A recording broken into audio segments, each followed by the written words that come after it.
Еден синдикат на протести за 1 мај, а друг на 30 април со конференција за развивање на социјалниот диалог во контекст на работничките права, на кои ќе учествуваат и работодавачи и представници на власта, со што ќе се одбележи денот на трудот.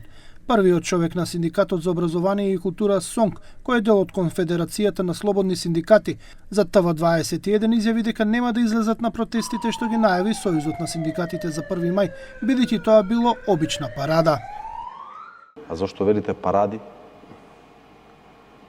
Па парада е тоа, не е нешто посериозно. Тоа е, знаете што, протестот треба да ти дојде врз основа на личното уверување, а не врз основа на молбите по социјални мрежи, излезете сите, време дојде. Не. Ако работниците не се свесни дека ножот дошол до коска и дека ќе излезат без разлика дали е 1 мај или 30 декември и да направат протест кој што навистина ќе вроди со плод.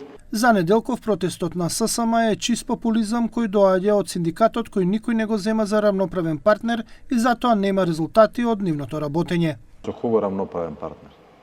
Со социјалниот партнер на сите нивоа, почнувајќи од установа со директорот, на локално ниво, со локалните власти, со општината и конечно со централната власт.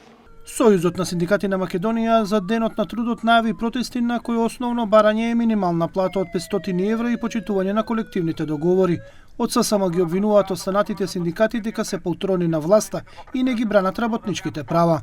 Во моментот сите се против Сојузот на синдикатите на Македонија, вклучително и владата, работодавачите, меѓутоа и другите синдикати, само затоа што бараме зголемување на платите, затоа што бараме зголемување на минималната плата и затоа што бараме достоинствени плати и достоинствени услови за работа.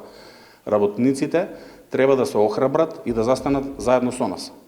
Никој не може да им се заканува на работниците и никој не може да им се заканува на синдикатите. За Неделков од СОНК поважни се резултатите отколку да се брои колку некој организирал протести. Затоа, според него, подобро е да се развива и унапредува социјалниот диалог меѓу синдикатите, работодавачите и власта, наместо веднаш да се оди на штрајкови. Оваа мерка треба да биде последна и да донесе конкретни резултати во корист на работниците.